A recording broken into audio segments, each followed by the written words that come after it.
पश्चिम बंगाल के विधानसभा चुनावों की तारीखें जैसे जैसे नजदीक आ रही हैं, सियासी पारा चढ़ता जा रहा है। ममता बनर्जी के अलावा जो सबसे ज्यादा चर्चा में इस वक्त नाम है वो है शुवेंदु अधिकारी का, जिन्हें बीजेपी का जायंट किलर कहा जाता है। आखिरकार वजह क्या है? क्या शुवेंदु अधिकारी इस बार तस्वीर जो है पश्चिम बंगाल में बदल पाएंगे सियासत की? क्या इस बार बीजेपी के लिए वो बेहद खास अहम एक बार फिर से साबित होंगे? क्या बीजेपी के शुवेंदु अधिकारी द जायंट किलर एक बार फिर से पार्टी के लिए साबित होंगे? इसी पर बातचीत करने के लिए हम यहाँ पर मौजूद हैं। मैं हूँ आपके साथ रचना और मेरे साथ मौजूद है मेरे वरिष्ठ सहयोगी चंदन जी। तो आज हम इसी पर चर्चा करेंगे कि क्या बीजेपी के लिए एक बहुत अहम चेहरा साबित हो पाएंगे? क्या पश्चिम बंगाल में बीजेपी के लिए सुपर हीरो साबित हो पाएंगे शुवेंदु अधिकारी? आपको क्या लगता है? रचना, देखिए, मैं आपको इस सवाल का जवाब सिर्फ 2 आंकड़ों में देना चाहूँगा। इस 2 आंकड़ों से आप खुद इस बात का पता लगा पाएंगी कि शुवेंदु अधिकारी भाजपा के लिए कितने महत्वपूर्ण हैं इस चुनाव में। मैं बात करूँगा 2016 के विधानसभा चुनाव की बात करूँगा, जब भाजपा को सिर्फ 3 सीट मिले थे। तो क्या उस वक्त शुवेंदु अधिकारी भाजपा के साथ थे? नहीं थे। 2021 के विधानसभा चुनाव की मैं बात करूं, जब भाजपा को 77 सीट्स मिले, तो क्या उस वक्त शुवेंदु अधिकारी भाजपा के साथ थे?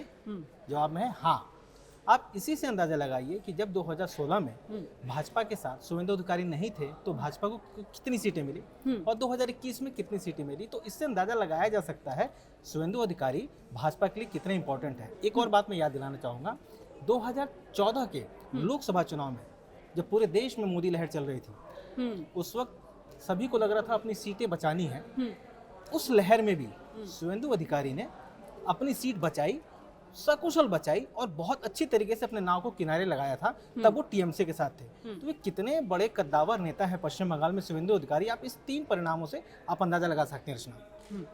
जाहिर सी बात है। तो पश्चिम बंगाल में जो राजनीति रही है और शुवेंदु अधिकारी जिस तरह की राजनीति करते आए हैं, बीजेपी के लिए तो बहुत ज़्यादा एक कहें जैकपॉट, एक बहुत बड़ा लक है पश्चिम बंगाल में।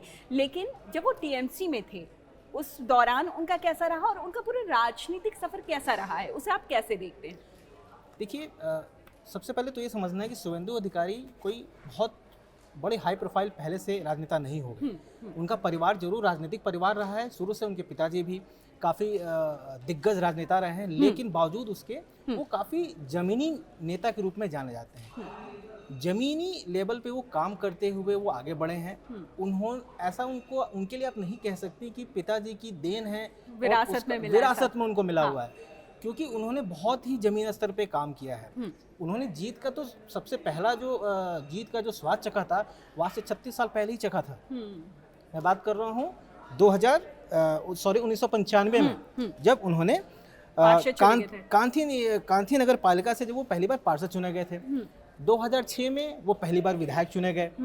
2009 और 2014 में 2 बार वो सांसद रह चुके हैं। तो एक बार जब उन्होंने जीत का स्वाद चखा और धीरे धीरे जब उनकी अपनी पकड़ मजबूत होती गई, तब से वो उनका जो राजनीतिक जो उनका कलेवर है वो चढ़ता चला गया, बढ़ता चला गया। तो आप इससे अंदाजा लगा सकती है कि वो कितने बड़े और कितने महत्वपूर्ण लीडर हैं पश्चिम बंगाल के लिए। तो जब वो पढ़ाई लिखाई कर रहे थे उस वक्त भी छात्र राजनीति में वो बहुत ज्यादा सक्रिय थे, जिसकी उन्हें मदद मिली आगे बढ़ने के लिए। बिल्कुल बिल्कुल, जैसा मैंने आपको बताया, जमीनी स्तर तो उन्होंने अपनी जो राजनीतिक उनका जो जीवन है उसकी शुरुआत ही उन्होंने बिल्कुल निचले लेवल से की, जिसकी शुरुआत होती है आपको कॉलेज लेवल से स्टार्ट होती है। मुझे लगता है यहाँ पर चंदन जी एक बहुत महत्वपूर्ण बात है, बच्चों को पता होता है बड़े होकर क्या बनना है। आप बच्चों से पूछोगे डॉक्टर बनना है, इंजीनियर बनना है। शुवेंदु अधिकारी से अगर कोई उस वक्त सवाल करता, क्योंकि जिस तरह का इनका करियर रहा है, ये साफ कहते हैं मुझे एक पॉलिटिशियन बनना है।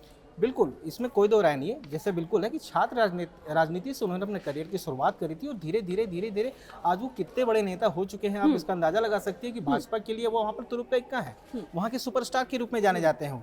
जी, नंदीग्राम कैसे उनके लिए मैं कहूँ मील का पत्थर साबित हुआ, कैसे लोकप्रियता उनकी बढ़ी है नंदीग्राम से? जब हम किसी भी बड़े स्टार की बात करते हैं तो उनकी लाइफ में कभी न कभी एक टर्निंग पॉइंट आता है।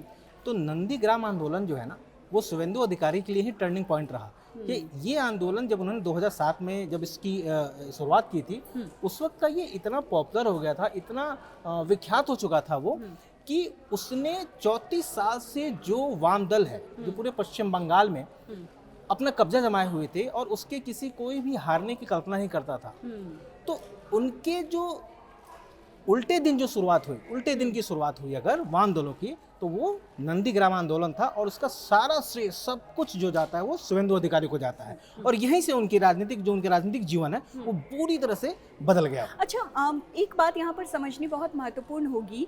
जिस तरीके से ममता बनर्जी का करियर रहा है पॉलिटिकल, शुभेंदु अधिकारी और ममता बनर्जी का पॉलिटिकल करियर जो है, दोनों में कितना फर्क रहा है और कौन किस लेवल की राजनीति करता है? देखिए, दोनों एक दूसरे के पूरक हैं। शुभेंदु अधिकारी को जिस रूप में आज भाजपा देख रही है, जब उन्होंने 1998 में टीएमसी ज्वाइन किया था, टीएमसी की स्थापना 1998 में हुई थी और उस स्थापना के साथ ही शुभेंदु अधिकारी भी टीएमसी में जुड़े, तब से वो ममता बनर्जी के काफ़ी करीबी नेता के रूप में जाने लगे। ममता बनर्जी पार्टी के उत्थान के लिए, सीटों की रणनीति के लिए, राजनीति के हर एक प्लानिंग के लिए शुभेंदु अधिकारी के बिना कुछ नहीं करती थी। यानी अगर ममता बनर्जी ने कोई भी प्लान किया है, उसमें शुभेंदु अधिकारी की राय जरूर थी। और आज दोनों एक दूसरे को पानी पी पी कर कोसते हैं। बिल्कुल बिल्कुल। अब तो स्थितियां पूरी बदल चुकी है। हाँ। उस वक्त ऐसी स्थिति होती थी कि अगर शुभेंदु अधिकारी ने उनको मना कर दिया ममता बनर्जी को, तो उस चीज को वो मानती थी और शुभेंदु अधिकारी के अनुसार ही वो चलती थी। इतनी बड़ी उनकी स्थिति थी पार्टी के अंदर, मजबूत थी। जी। इतिहास किस तरीके का रहा है? अगर वो द जायंट किलर कहलाते हैं तो उसके पीछे पूरी हिस्ट्री क्या रही है शुभेंदु अधिकारी? देखिए, जायंट किलर शुभेंदु अधिकारी को जो कहा गया है वो 2021 के विधानसभा चुनाव में, जब उन्होंने नंदीग्राम में ममता बनर्जी जैसी कद्दावर नेता को 1956 वोटों के अंतर से हराया। जब भी कोई एक ऐसा नेता, इतने बड़े लेवल के नेता को, जो एक पार्टी की लीडर है, जो जिसकी पॉपुलैरिटी हर तरफ है और हर कोई जान रहा है और जिसकी जीत लगभग सुनिश्चित ही मानी जाती है कि कुछ भी हो जाए उसको कोई हरा नहीं सकता, अगर उस सीट पर कोई ऐसा कैंडिडेट अगर उसको हरा रहा है, उसके बाद उसको जायंट किलर तो मान ही लिया जाता है। और उस जीत के बाद से शुभेंदु अधिकारी भाजपा के जायंट किलर बन गए। नजर कैसे पड़ी बीजेपी की शुभेंदु अधिकारी पर? क्योंकि टीएमसी का एक बहुत बड़ा चेहरा, जिनके कहे मुताबिक ममता बनर्जी चलती थी, जैसा कि आपने बताया, वो पॉइंट कौन सा रहा जहां पर बीजेपी की नजर शुभेंदु अधिकारी पर पड़ी? ये क्यों पड़ी? ये मैं आपको बता रहा हूँ, उसको समझा रहा हूँ मैं आपको कि ये जो पूरा ये वाकया हुआ है, ये साल 2020 का है। 2020 में जब भाजपा 2021 विधानसभा चुनाव की तैयारी कर रही थी, पूरी जिम्मेदारी अमित शाह के ऊपर थी। अमित शाह पूरी रणनीति बना रहे थे। कैलाश विजयवर्गीय को वहां का प्रभारी बनाया गया था। तो उस वक्त अमित शाह जो हैं मिशन 200 पे चल रहे थे। यानी भाजपा की जो अपनी इच्छा थी या भाजपा का जो लक्ष्य था, बंगाल में 200 सीटें जीतने का था। बट चूंकि पहले कोई बहुत ऐसा बड़ा चेहरा नहीं था भाजपा के पास जो इतने बड़ी जिम्मेदारी, इतने बड़े मिशन को सफलता दिला सके, तो अमित शाह की नज़र थी ऐसे लीडर पे जो उनका साथ दे, बंगाल में उनके पांव को मजबूती से जमा सके। उस वक्त जब ये तलाश चल रही थी, तो मुकुल राय की मैं आपको याद दिलाना चाहूँगा। मुकुल राय जब पहले टीएमसी में थे, उन्हें किसी कारणवश जब उनको पार्टी की विरुद्ध गतिविधियों में लिप्त पाया गया था, तो उन्हें 6 साल के लिए सस्पेंड किया गया था। उस वक्त उन्होंने भाजपा ज्वाइन किया था। मुकुल राय ने ही अमित शाह को अपनी तरफ से ये बात बताई थी कि अगर आपको मिशन 200 अगर प्राप्त करना है पश्चिम बंगाल में, तो आप शुभेंदु अधिकारी को अपनी पार्टी में शामिल कीजिए। और उस वक्त स्थिति भी चूंकि ऐसी चल रही थी, चूंकि टीएमसी में शुभेंदु अधिकारी और ममता बनर्जी के बीच में खटपट चल रही थी, काफी नाराजगियां चल रही थी, तो परिस्थितियां भी जो थी टीएमसी के अंदर शुभेंदु अधिकारी के विरोध चल रही थी। तो कहते हैं कि जब लोहा गर्म था, थोड़ा तो भी मारना था।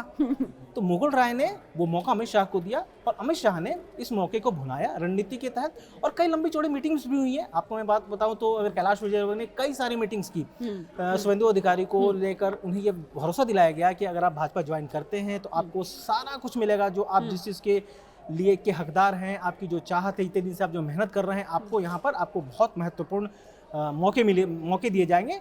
उसके बाद शुभेंदु अधिकारी भाजपा में आ गए। लेकिन चंदन जी, शुभेंदु अधिकारी वो नाम जो ममता का बहुत करीबी माना जाता था, ममता बनर्जी के बेहद करीबी, बेहद अजीज, वो खटपट क्या अभिषेक बैनर्जी को लेकर हुई थी, यहाँ पर प्रशांत किशोर का क्या रोल था, वो वाली कहानी भी जरा आप बताएं। देखिए, ये कोई ऐसी घटना नहीं थी कि जो रातों रात सब कुछ बदल गया। हाँ। रातों रात नाराजगी आ गई, ऐसा कुछ नहीं था।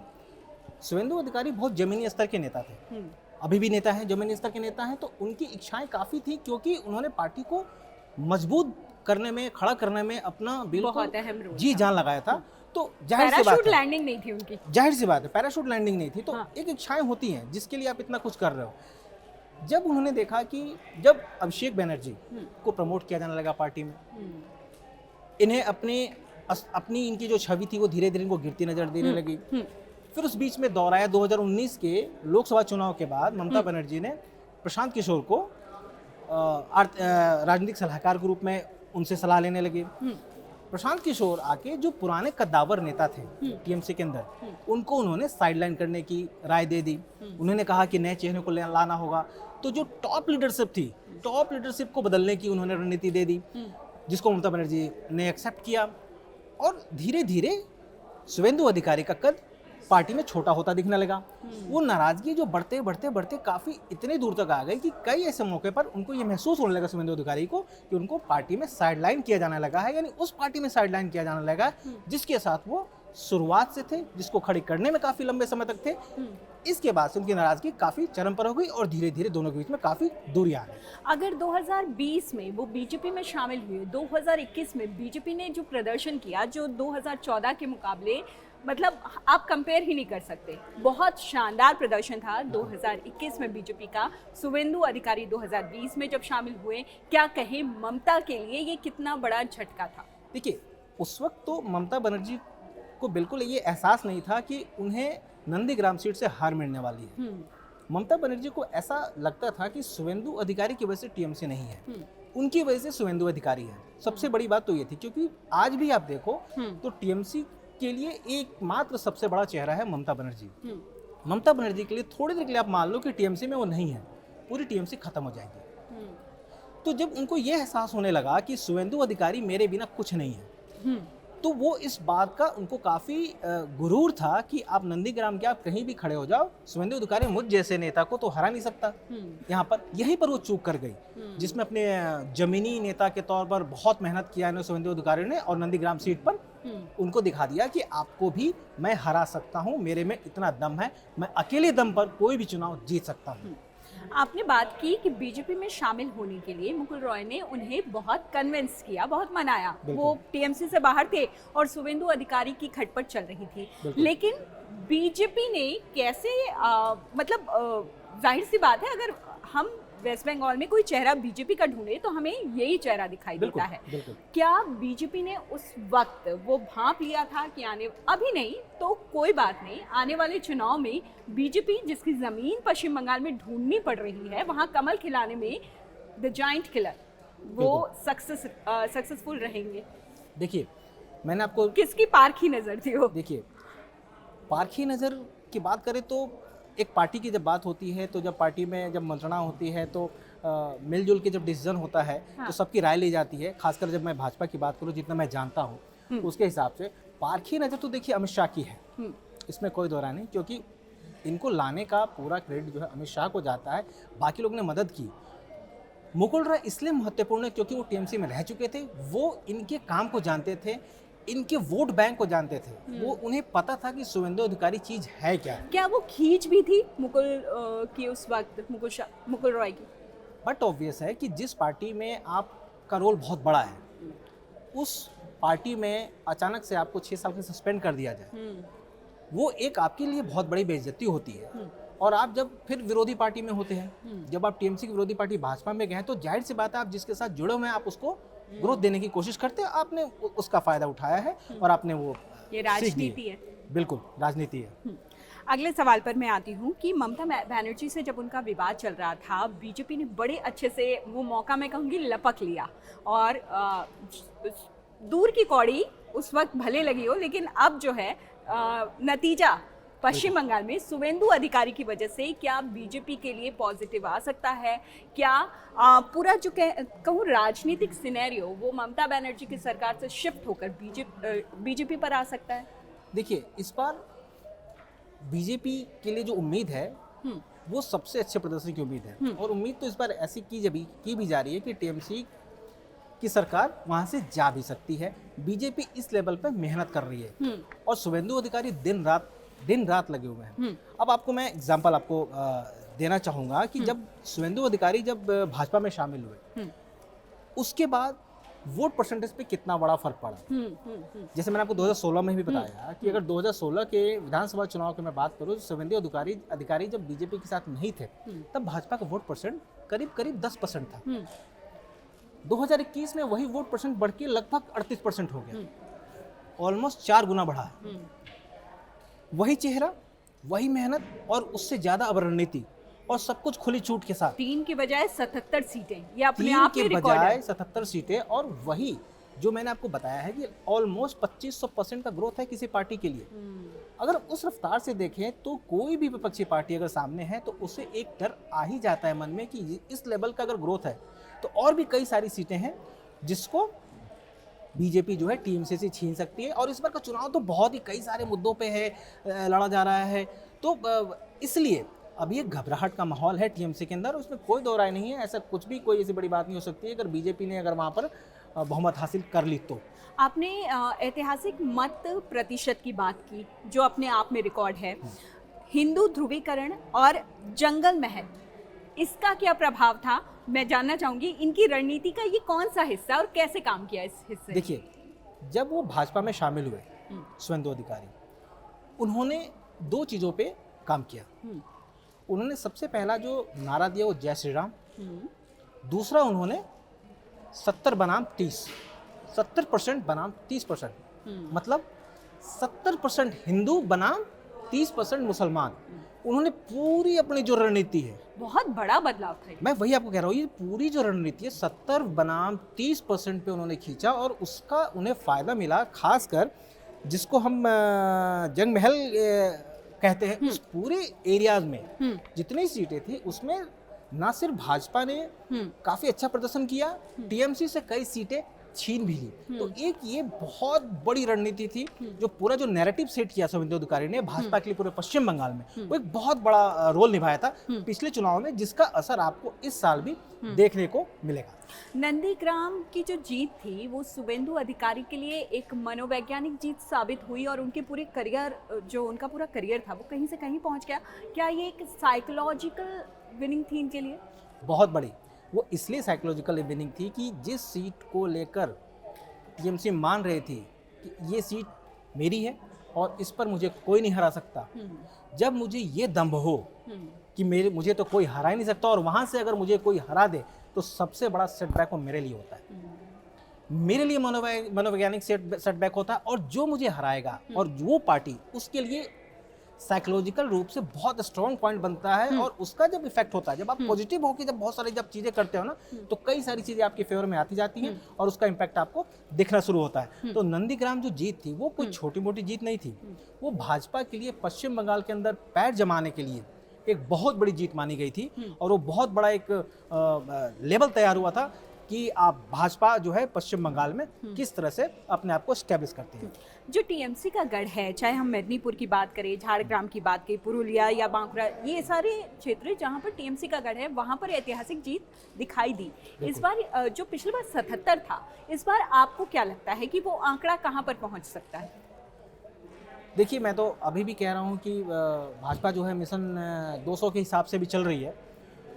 हालांकि 200 कहना अपने आप में बहुत बड़ी बात है कि पश्चिम बंगाल में बहुत सारी समीकरण अभी चल रहे हैं, वहाँ पर बहुत ज़्यादा अभी आपको जातिवाद के भी समीकरण हैं, हिंदू मुसलमान भी चल रहा है, SC ST भी सब आपको वहाँ पर समीकरण जो है काफ़ी काम कर रहे हैं वहाँ पर। तो इस हिसाब से मुझे जो लगता है, मेरे हिसाब से करीब 170 के आसपास भाजपा इस बार अपने आप को सीट यहाँ पर ला सकती है। दीदी क्या करेंगे?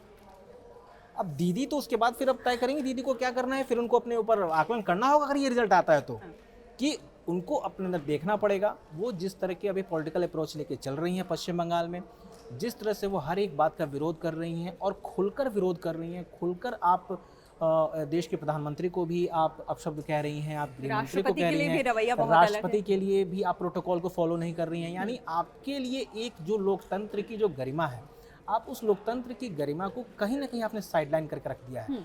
एक तरह से ममता बनर्जी अभी पश्चिम बंगाल में इस तरह से ट्रीट कर रही हैं, पश्चिम बंगाल एक अलग देश हो और मैं वहाँ की प्रधानमंत्री हूँ, मैं कोई और कानून नहीं मानती हूँ, जो मानना है मैं अपने हिसाब से तय करूँगी। ये सोच बहुत ही खतरनाक है, किसी भी प्रदेश के लिए, किसी भी देश के लिए भी खतरनाक होता है कि जब आप एक लोकतांत्रिक व्यवस्था से छेड़छाड़ करते हैं, उसको मानने के लिए मानने से इनकार कर देते हैं किसी राजनीतिक विरोध के चक्कर में। इस आखिरी सवाल पर मैं आप थोड़ी देर बाद आऊंगी, लेकिन यहाँ एक बहुत महत्वपूर्ण सवाल मैं आपसे पूछना ये चाहती हूँ कि शुवेंदु अधिकारी ने 2020 के पहले जो बेइज्जती महसूस की होगी टीएमसी में रहते हुए और जिस तरीके से उन्हें साइडलाइन किया गया, क्या आपको भी लगता है कि शुवेंदु अधिकारी के लिए ये एक व्यक्तिगत लड़ाई भी है, और अगर बीजेपी वहां जीतती है और अगर वहां पर बीजेपी का शासन आता है ममता बनर्जी को हटाकर, तो ये उनके लिए एक व्यक्तिगत जीत है और ये लड़ाई भी व्यक्तिगत तौर पर वो लड़ रहे हैं? देखिए, जब से टीएमसी का साथ छोड़ा है शुवेंदु अधिकारी ने, वो भाजपा के साथ तो जरूर जुड़े हैं। उन्होंने ज्वाइन करते हुए उनके लिए एक बहुत बड़ी रैली का आयोजन किया गया था जब शुवेंदु अधिकारी को पार्टी में शामिल किया गया था। अमित शाह ने स्वयं उन्हें शामिल किया था और उस मंच से शुवेंदु अधिकारी ने अमित शाह को बड़े भाई कहा था और उन्होंने भाजपा पर बहुत भरोसा जताया था और भाजपा ने भी उनको उनके मन मुताबिक जो प्रॉमिस किया था वो सब कुछ दिया है अभी तक। तो एक तो उनकी व्यक्तिगत लड़ाई है ही, क्योंकि एक बार उन्होंने टीएमसी के लिए बहुत जी जान लगा के काम किया और जिस चीज़ के लिए आपने काम किया वहां से आपको साइडलाइन कर दिया गया, रिवॉर्ड नहीं मिला, तो रिवॉर्ड नहीं मिला, तो व्यक्तिगत लड़ाई तो है ही है। साथ में जिस पार्टी ने आपको इतना इंपॉर्टेंस दिया है, सिर्फ कहने के लिए नहीं, लगातार कई वर्षों से लगातार देते आ रही है और बंगाल में शुवेंदु अधिकारी से बिना राय के भाजपा कोई कदम नहीं उठा रही है, क्योंकि उनको पता है कि कितने बड़े नेता हैं, कितने कद्दावर नेता हैं। तो वहाँ पर उनके लिए एक ऑनेस्टी, ईमानदारी की बात भी सामने आती है और इन्होंने वो इस चीज़ को स्वीकार भी कर चुके हैं शुवेंदु अधिकारी कि मैं भाजपा में रहकर बिल्कुल ईमानदारी के साथ काम करूँगा, बिल्कुल जी जान के साथ काम करूँगा और जो भी बनता है पार्टी को सत्ता में लाने के लिए वो सब कुछ करेंगे। शुवेंदु अधिकारी के पक्ष में वो कौन कौन सी परिस्थितियां जाती हैं चंदन जी, जो वहां पर उन्हें प्रचाइन किलर बनाती हैं और ममता के लिए मुश्किलें खड़ी करती हैं, जीत ममता के मुंह से वो छीन सकते हैं? कौन कौन सी परिस्थितियां हैं? देखिए, सबसे बड़ी बात है जो मैंने आपको बोला कि वो बिल्कुल जमीनी स्तर के नेता हैं, तो वो आज भी गांव-गांव जाते हैं, वो आज भी लोगों से डायरेक्ट कनेक्ट करते हैं, लोगों को समय देते हैं, उनकी जो दिक्कतें हैं उनको सुनते हैं, उनका समाधान निकालने की कोशिश करते हैं, समाधान निकालते भी हैं कई जगह पे। प्लस सीटों के बंटवारे के हिसाब से मैं आपको जाति के हिसाब से मैं बात कर रहा हूँ, जो खासकर मैं उत्तर बंगाल की बात करता हूँ। उत्तर बंगाल में भाजपा का जो मजबूत हुआ है, जो उनका वोट बैंक मजबूत हुआ है, उसमें शुवेंदु अधिकारी का बहुत बड़ा रोल भी रहा है। शुवेंदु अधिकारी सिर्फ उत्तर बंगाल ही नहीं, आपको दक्षिण बंगाल में भी काफ़ी मेहनत कर रहे हैं, भाजपा को सीट दिलाने की कोशिश कर रहे हैं, जीत दिलाने की कोशिश कर रहे हैं। ये दूसरा, मनोवैज्ञानिक स्तर पर भी टीएमसी पर वो दबाव बनाने की कोशिश कर रहे हैं। नंदीग्राम के साथ भवानीपुर से भी लड़ रहे हैं। भवानीपुर से जो वो लड़ रहे हैं उसके पीछे का उनका मकसद है कि पूरे भाजपा की जो रणनीति है वो रणनीति है कि ममता बनर्जी को वो कहीं ना कहीं उस सीट पर बांध के रखना चाहते हैं, फंसा के रखना चाहते हैं। और वो इसलिए रणनीति फंसा के रखना चाहते हैं क्योंकि ममता बनर्जी एक बार शुवेंदु अधिकारी से हार चुकी हैं। ममता बनर्जी को ये डर है कि इस बार फिर उनके खिलाफ शुवेंदु अधिकारी, तो कहीं इस बार फिर वो पुराने जो पिछले चुनाव का खेला ना हो जाए उनके साथ। तो भाजपा को पता है ये साइकोलॉजिकल जो जीत 2021 में मिली थी वो इस बार काम कर सकता है। तो ये इस रणनीति से भी पूरी पार्टी शुवेंदु अधिकारी के साथ मिलकर चल रही है पश्चिम बंगाल में। अब आते हैं आखिरी सवाल पर, द जॉइंट किलर पश्चिम बंगाल में बीजेपी के सुपरस्टार क्यों हैं? क्या बीजेपी को इस बार जीत हासिल हो पाएगी, सरकार बना पाएगी बीजेपी, और उसकी वजह शुवेंदु अधिकारी होंगे? मैंने आपको बिल्कुल स्पष्ट किया है, शुरू से बताया है कि शुवेंदु अधिकारी किस तरह से काम कर रहे हैं पश्चिम बंगाल में, किस तरह से वोट परसेंटेज उन्होंने बढ़ाया है, 10% से ऑलमोस्ट 4 गुना बढ़ाया है, 40% वोट परसेंटेज कर दिया है। इस बार भी उम्मीद है कि वोट परसेंटेज और बढ़ेगा और वो हर एक उस मुद्दे पे काम कर रहे हैं। खासकर लॉ एंड ऑर्डर की मैं बात करूं तो पश्चिम बंगाल के आज के टाइम पे सबसे बड़ी समस्या जो है लॉ एंड ऑर्डर की बात कर रही है। लॉ एंड ऑर्डर को वो मजबूत करने के लिए वो बार बार भरोसा दिला रहे हैं लोगों को। वो ये बार बार कह रहे हैं कि भाजपा अगर आती है तो यहाँ पर लॉ एंड ऑर्डर बिल्कुल सुधर जाएगा, स्थितियाँ बिल्कुल बदल जाएगी, आप खुल के जीना शुरू करेंगे, आप निडर होकर जीना शुरू करेंगे। तो इस हिसाब से वो बिल्कुल रणनीति चल रही है और अपने ज़मीनी नेता के रूप में फ़ायदा उठाते हुए, अपनी मजबूत रणनीति का फ़ायदा उठाते हुए भाजपा को इस पर सरकार बनाने की पूरी कोशिश में जुटे हुए हैं। और अगर रणनीति इस तरह से चलती रही तो इसमें कोई दो राय नहीं कि टीएमसी इस बार चुनाव हार सकती है। और उसकी बड़ी वजह ये चेहरा हो सकते हैं जो इस वक्त आपको स्क्रीन पर दिखाई दे रहा है, शुवेंदु अधिकारी। शुवेंदु अधिकारी वो बड़ा नाम है बीजेपी का जो ममता बनर्जी को कड़ी टक्कर दे रहा है। नंदीग्राम से वो लड़ रहे हैं, भवानीपुर से भी लड़ रहे हैं और सीधा सीधा जो हम कहें मुकाबला है उनका ममता बनर्जी से है। अगर बीजेपी इस बार पश्चिम बंगाल में सरकार बनाती है, जीतती है या ऐसे हालात में आती है कि वो सरकार गठित कर सकती है, ममता बनर्जी की टीएमसी पीछे रह जाती है, तो उसमें बहुत बड़ा रोल इस चेहरे का होगा जिसका नाम है शुवेंदु अधिकारी। लेटेस्ट अपडेट्स के लिए देखते रहिए इंडिया टीवी।